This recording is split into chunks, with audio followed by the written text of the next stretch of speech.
Afternoon, folks. Today I'm going to give you a bit of an update on the HQ and what I'm up to, and I'm also going to give you a bit of an update, and I'm going to start doing some work on the doors of the wagon again.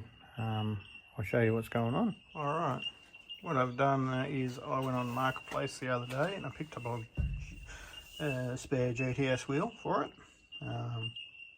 Probably the bargain of the week, actually. I paid $50 for it with an old tyre. Tyre's shagged, but you know, it all sort of, the paint on it goes with the theme of the car. And the other thing I also bought was a boot mat.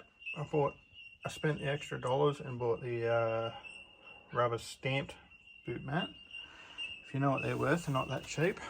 But when I bought, I think it was from like a rubber company on eBay. You know, I'm pretty happy with how it sort of, if you look at it, it's very well, accurately detailed. Got to be happy with that. All right, another part is I've put a GTS wheel on it. I picked it up out of Malakuta a couple of years ago. I think you already know that the seat's in, the carpet's in, all that sort of stuff. Actually, I'm not even sure if I even set up with the steering wheel or not. But what I am doing is, where is it? Over here. I pulled the 650 double pumper off this because I think it's running a bit too rich for the old 327. And I'll probably end up using that on the 350 that's upstairs.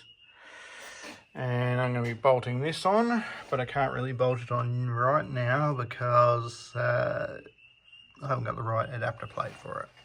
Because it's a spread bore manifold and it's a square bore carburetor. I don't even know if the carb is any good, but I'm just going to give it a go anyway. I think it might be an old Carter or Weber, or I'm not sure, but basically it's basically an Edelbrock carburetor, but it's not stamped with Edelbrock stuff. So I don't know, it should work all right for this thing, because as you know, with the theme of the build, I'm using as much old used second-hand bits and pieces I've got lying around without spending a lot of coin. Although, as you already know, I've been spending some bucks on it. Another thing I've started to do is I've put these heat shields on here because, I don't know if you can see it, but down there you can sort of see where it's been burning. I'm probably going to replace the leads anyway.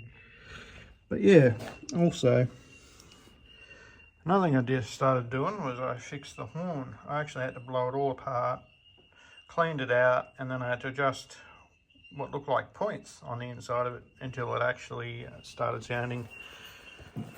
making a noise, which I reckon it sounds pretty good.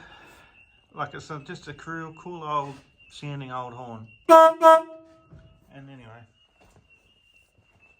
but yeah, it probably hasn't worked in probably 25 years, but small things, small wins. Well, what I'm planning on doing today, I presume it'll be in this video, is finish off this door. So hopefully I get more done. It's been 3 freaking years on this thing and I need to just start beating it out.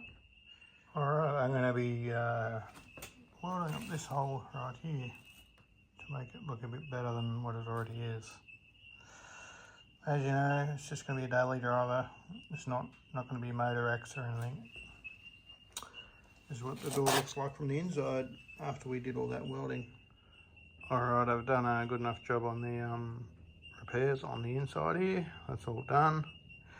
Now I'm just going to run a little bit of glass over it. It's all welded and completely. Yeah, alright, I've now put some fill over it. It's pretty much, it's green as it can be. So I only got a little thin film just in there to fill in the little cracks and the little crevices that it's obviously not 100% water sealed with all the welds, but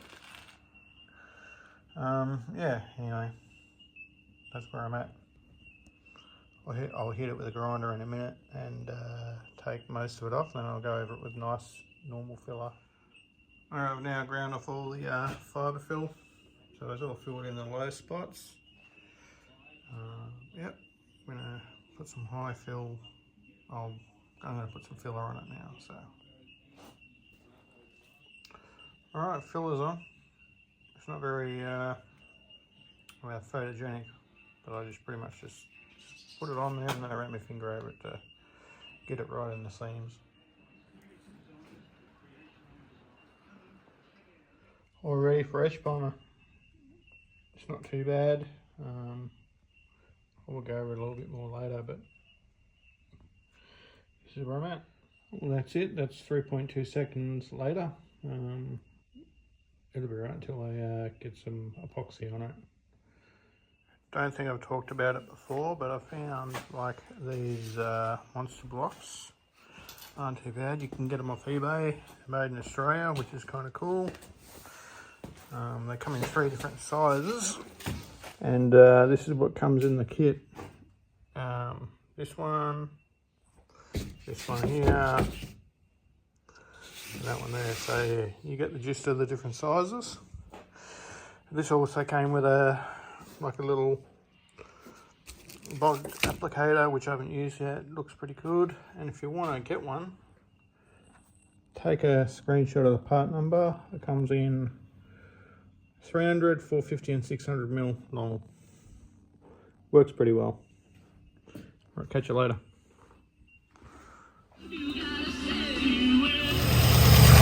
First fire up with this new carby. I didn't even do anything to it except put fuel in it. Runs smooth, amazing. Right off the rip. I think it's running a bit rich, but I might have to play with that in a minute. I'm quite surprised that this carby actually works. Just brought the idle speed down a bit. Yeah, it's running rich as hell, so I'll see what I can do about it.